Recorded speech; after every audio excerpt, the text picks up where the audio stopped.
Story 1. The Mall Santa. So, this happened when I was 16, working my first real job at the Westfield Mall during Christmas season. It was December 2012, and I'd gotten hired as one of Santa's elves. Yeah, I know. The costume was ridiculous. Green tights, pointy shoes, the whole thing. But it paid $12 an hour, which was good money for a high school kid. The Santa's Village setup was in the center court of the mall, right between the food court and the main entrance. They'd built this whole winter wonderland thing, fake snow, candy cane props, twinkling lights everywhere. And in the middle was Santa's throne, where kids would line up to sit on his lap and tell him what they wanted for Christmas. We had 3 Santas that rotated shifts. There was Bill, this retired postal worker who was actually pretty good with kids. There was Marcus, a younger guy doing it for extra cash. And then there was the 3rd Santa. Nobody knew his real name. The schedule just listed him as Jay Klaus. He only worked the late shifts, 7 to closing at 9 p.m. The manager said he specifically requested those hours. Jay Klaus made me uncomfortable from day one. He looked the part. I'll give him that. Tall, actually overweight, not a pillow stuffed in his suit. Real white beard, though. It looked kind of wrong. Too white, too thick. And his eyes. God, his eyes were so pale they were almost colorless, like ice. He never talked to us elves. Never made small talk during breaks. He'd just sit in the break room by himself, staring at nothing, his hands folded in his lap. But kids loved him. That was the weird part. Kids would see him and light up, run to him, no fear at all.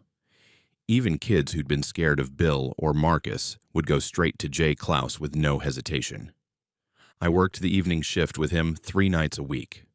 My job was to manage the line, help kids up onto his lap, take the photos with the parents' phones, and keep things moving. It was fine for the first 2 weeks. Boring, actually. Just the usual Christmas rush. Screaming toddlers, exhausted parents, the same Jingle Bells playlist on repeat for 8 hours. Then, things started getting strange. It started with this little girl, maybe 5 years old. She'd been excited in line, bouncing around, telling her mom all the toys she wanted. But when she got up on Jay Klaus's lap, she went completely silent. Just sat there, staring up at his face, not smiling, not talking, just staring. Jay Klaus leaned down and whispered something in her ear. I couldn't hear what he said. I was standing a few feet away managing the next family in line. The little girl nodded slowly. Then she turned to her mom and said in this flat voice, "I don't want toys anymore." Her mom laughed. "What? Honey, what are you talking about?" "I don't want anything. Santa says wanting things makes you bad." The mom looked confused, but laughed it off. "Okay, sweetie, let's get your picture." I took the photo. The little girl wasn't smiling in it. She was just staring at the camera with this blank expression. After they left, I walked back to Jay Klaus. "Hey, what did you say to her?" He looked at me with those pale eyes. I told her the truth. "What truth?" "That Christmas isn't about getting. It's about giving." He smiled. His teeth were too white, too perfect. "Okay," I said, even though something about his tone made my skin crawl. The next night, it happened again. A boy, maybe 7, got up on his lap. Same thing. Excited in line, silent on his lap. Jay Klaus whispered something. The boy climbed down and told his dad, "Santa knows if I've been bad." "Well, yeah, buddy," his dad said. "That's kind of his thing." "No." The boy's voice was shaking. "He knows. He told me what I did. The thing I didn't tell anyone." His dad's smile faded. "What thing?" The boy started crying. I'm sorry, I didn't mean to hurt the cat. I didn't mean to." His dad looked shocked, then angry, then grabbed the kid's arm and pulled him away. I heard him hissing, "What are you talking about? What did you do?" I turned to Jay Klaus. "What the hell did you say to that kid?" I told him I see everything, 'cause I do. "You need to stop scaring the kids." "I'm not scaring them. I'm teaching them. Children need to learn that actions have consequences. Dude, you're a mall Santa. You're supposed to ask them what they want and smile for the camera. That's it. He stared at me for a long moment. You have no idea what I'm supposed to do. I went to the manager the next day, told him Jay Klaus was saying weird stuff to kids, making them upset. The manager sighed and said he'd talk to him, but that we were short-staffed, and if Jay Klaus quit, we'd have to cancel evening photo sessions. Just keep an eye on him, the manager said. If it gets worse, let me know. It got worse. A few nights later, a woman brought her daughter up. The girl was maybe 6, wearing a red velvet dress. She climbed onto Jay Klaus's lap, and he immediately grabbed her wrist. Not hard, but firm. Have you been naughty or nice? He asked her. Nice, she said quietly. Are you sure? She nodded. He leaned in close. Then why did you steal from your grandmother's purse last week? The little girl's face went white. The mother gasped. Excuse me, what did you just say? Jay Klaus looked up at her. Your daughter took $40 from your mother's purse when you visited last Tuesday. She hid it in her sock drawer. How could you possibly? I know everything. I see everything. That's my job. The mother grabbed her daughter and backed away. We're leaving. Don't you dare come near us again. After they left, I confronted him. What the fuck was that? How did you know about the money? I told you. I see everything. That's impossible. Is it? He smiled that too white smile.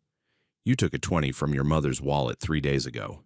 You told her you needed it for gas, but you spent it on food and kept the change. My blood went cold. That was true. I'd done that. But there was no way he could know. Nobody knew. How? I started. I see you, Nathan. I see everyone. I see the lies, the little cruelties, the selfishness, the greed. And I remember. I'm calling the manager. Go ahead. I did. The manager came out, and I explained what happened. The manager looked uncomfortable and pulled Jay Klaus aside for a private conversation. When they came back, the manager said, Jay Klaus has agreed to stick to the script from now on. No more personal comments, right? Jay Klaus nodded. Of course. My apologies. But his eyes, when he looked at me, were amused, like he was enjoying this. I should have quit right then. I really should have. But I needed the money, and there were only 2 more weeks until Christmas. The next few shifts were quiet. Too quiet. Jay Klaus didn't say anything unusual to the kids. Just asked what they wanted, smiled for the photos, and sent them on their way. But I noticed the kids weren't smiling anymore. None of them. Every single photo was the same. Blank faces, empty eyes, like something had been drained out of them. And parents started complaining. Said their kids weren't excited about Christmas anymore. Wouldn't talk about presents. Wouldn't sing Christmas songs. Just sat quietly in their rooms, staring at nothing. The manager dismissed it. It's probably just flu season. Kids get sick this time of year. But I knew it wasn't that. On my last shift before Christmas Eve, the mall was packed. The line for Santa stretched all the way to the food court. I was exhausted, managing crying kids and impatient parents for 3 hours straight. Around 8:30, the crowd finally thinned out. There was one family left, a mom with a little boy, maybe 4 years old. He was clutching a stuffed reindeer and looked nervous. Last one of the night, I said to Jay Klaus. He nodded. Bring him here. I helped the boy onto his lap. The mom stood a few feet away smiling, phone ready for a photo.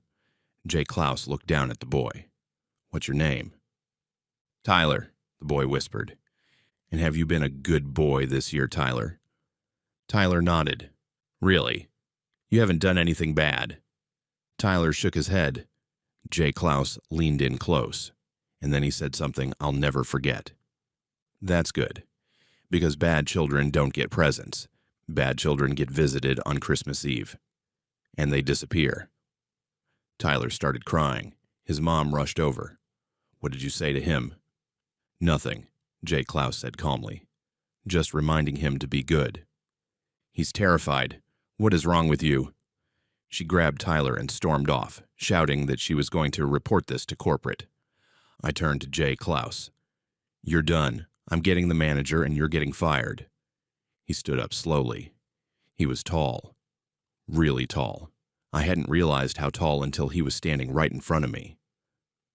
You don't want to do that, Nathan. Yeah, I really do.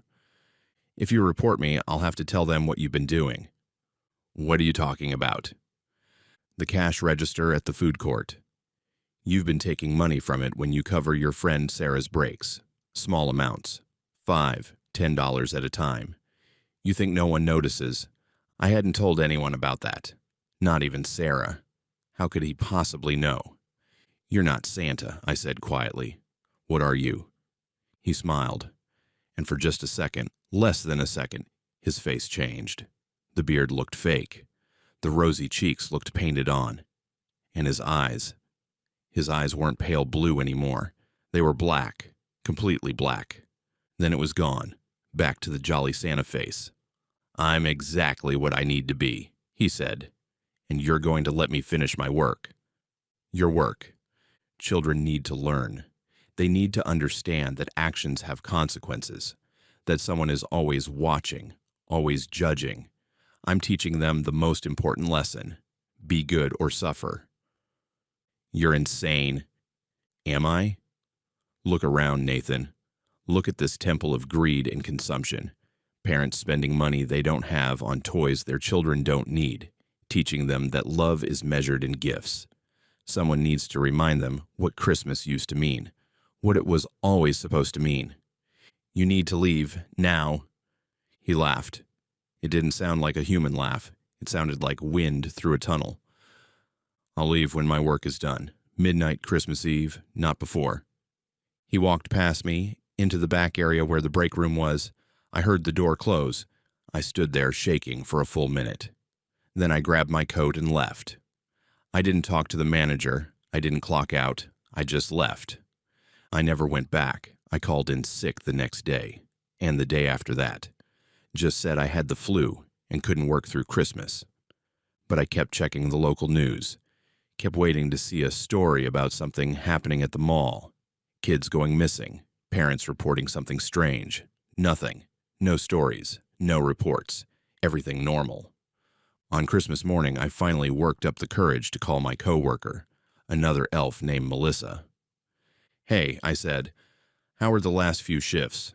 Fine, she said. Crazy busy, but fine. Why?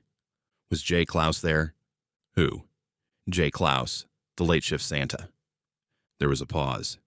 Nathan, we only have 2 Santas, Bill and Marcus. We've never had anyone named Klaus. Yes, we did. Tall guy, really white beard, worked 7 to 9. I've been working evenings all month. There's no third Santa. Are you feeling okay? You sound weird. I hung up.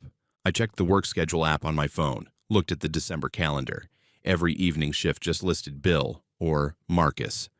No Jay Klaus, not once. But I remembered him. I remembered his face, his voice, those black eyes.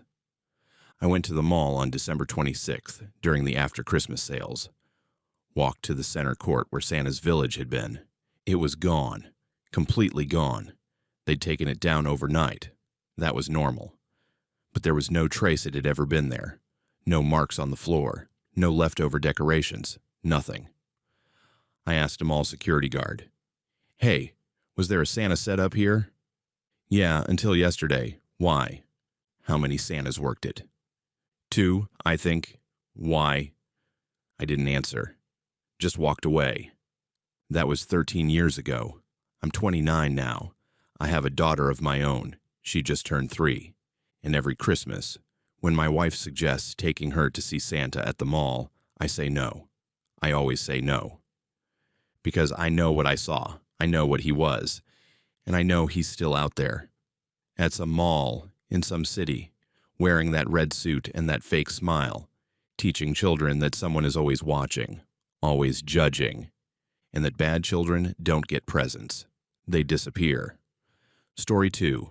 The Christmas Cabin. This happened 5 years ago when I was 22.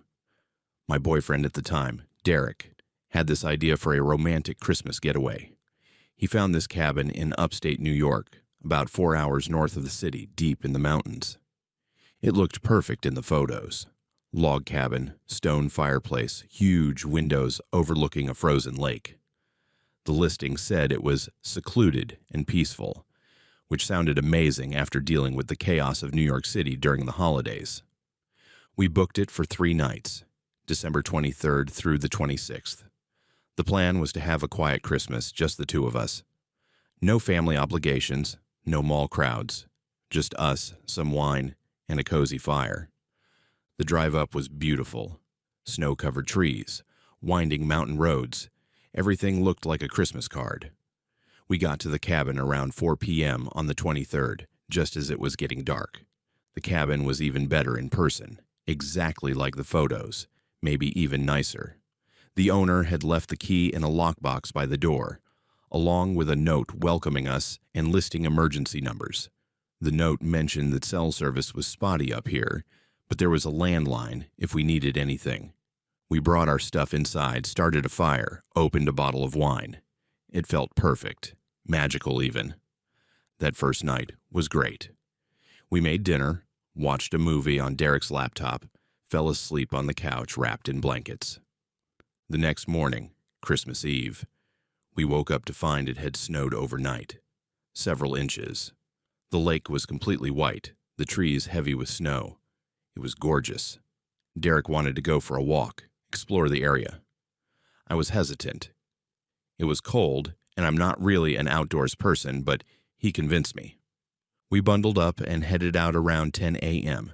There was a trail that led from the cabin into the woods, marked with those wooden posts every 50 feet or so. The listing had mentioned it, said it was a nice, easy walk, about 2 miles round trip. The woods were quiet. That deep, heavy quiet you only get when there's fresh snow. Our boots crunched with each step. Derek was in a great mood, taking photos, talking about how we should do this every year. About half a mile in, we found something weird. There was a clearing off to the side of the trail, and in the middle of the clearing was a Christmas tree. A real one. But it had been decorated. Ornaments, tinsel, even lights, though they weren't plugged in, obviously. "That's strange," I said. Derek walked closer. "Maybe it's like a community thing? People who use the trail decorate it?" "Out here, there's no one around for miles." He shrugged. Still cool, though. I didn't think it was cool. Something about it felt wrong. The ornaments were old, faded. Some were broken, and the tree itself looked dead. Not just cut down, but like it had been dead for years.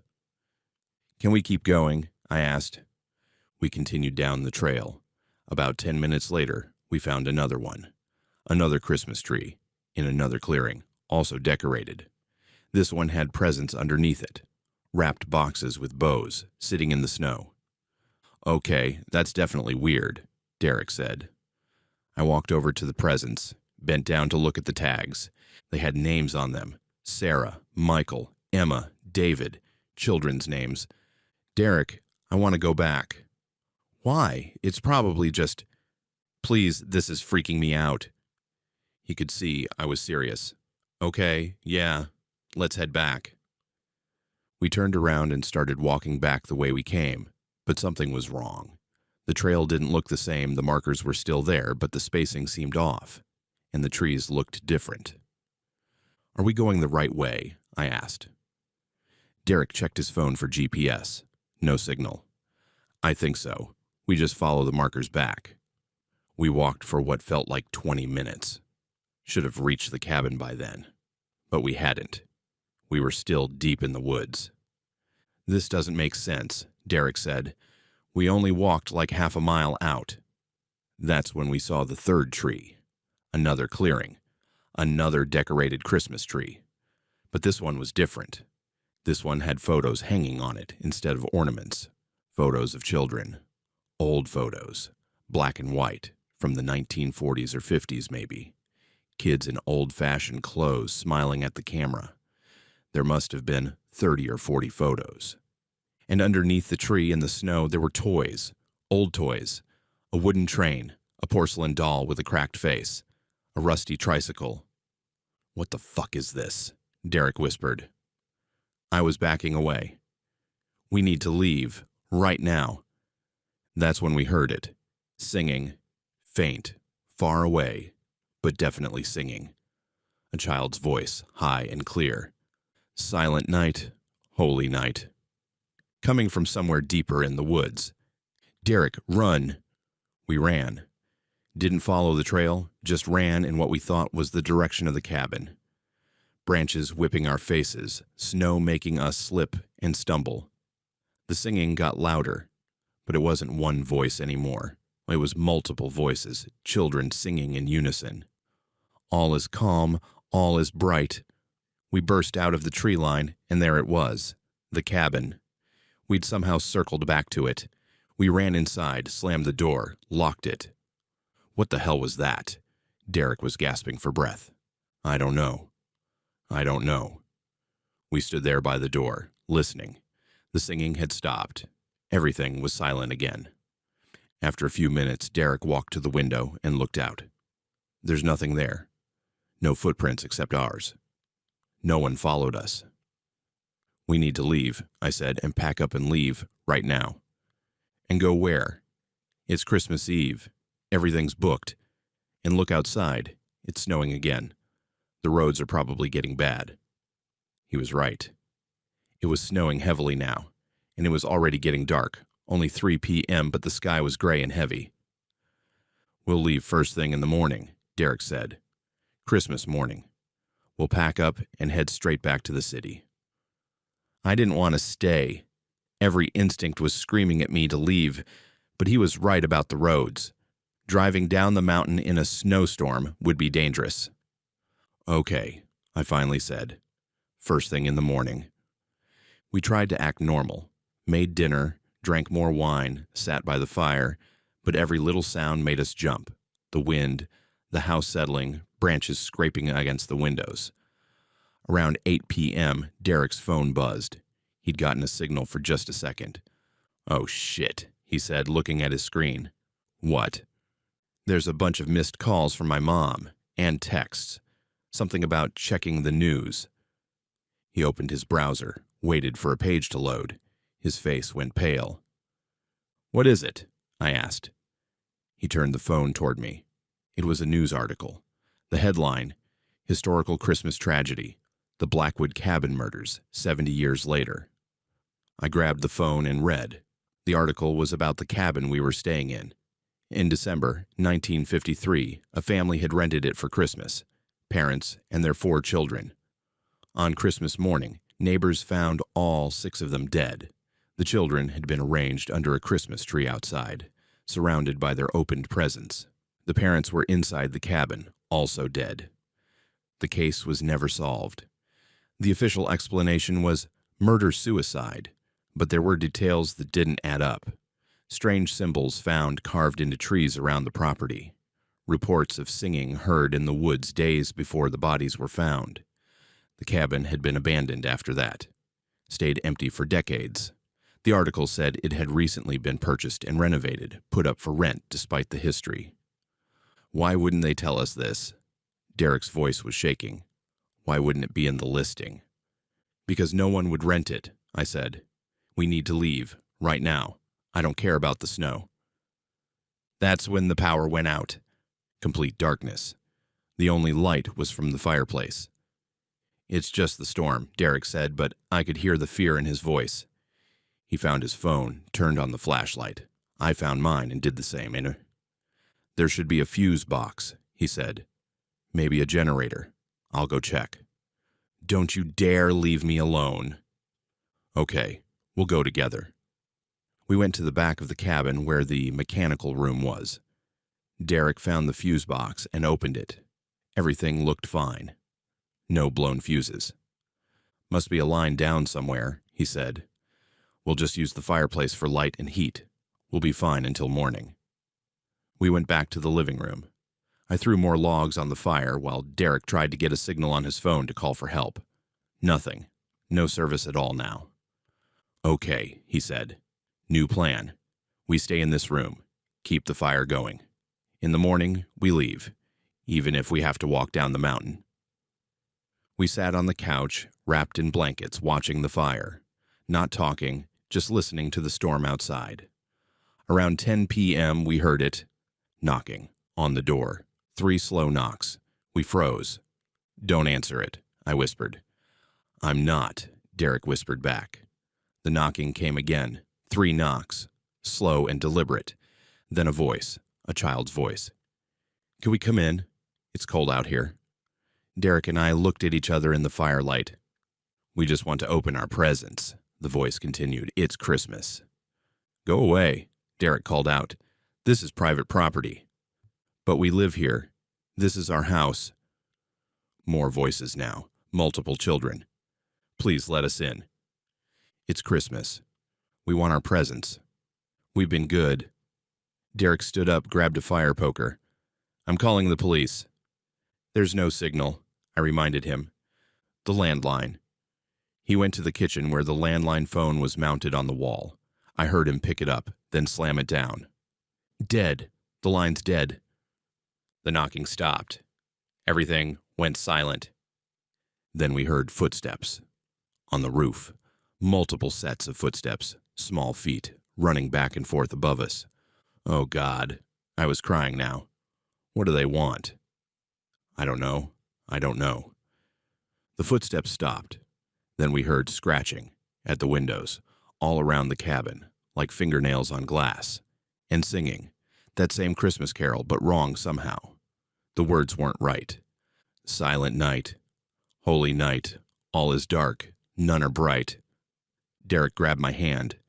Stay close to the fire. Don't move. Don't look at the windows. We sat there for hours. The scratching continued. The singing continued. Sometimes we'd hear giggling, sometimes crying. At one point, I made the mistake of glancing at the window. There was a face pressed against the glass. A child's face, pale, eyes completely black, mouth stretched too wide in a smile. I screamed. Derek covered my mouth. Don't look, don't engage with them. Somehow, we made it to dawn. As soon as the sky started getting lighter, the sound stopped. The scratching, the singing, the footsteps, everything just stopped. We waited another hour until the sun was fully up. Then we grabbed our stuff, didn't even pack properly, just threw everything in bags and ran to the car. The car wouldn't start. The battery was dead. Fuck. Derek slammed his hands on the steering wheel. Fuck. We walk, I said. We walked to the main road and flagged down a car. It took us 3 hours to walk down that mountain road. No cars passed us. We were completely alone. Finally, we reached a gas station at the base of the mountain. The attendant let us use his phone to call for a tow truck and a ride. While we waited, I asked him about the cabin, described where it was. Oh yeah, he said. The Blackwood place.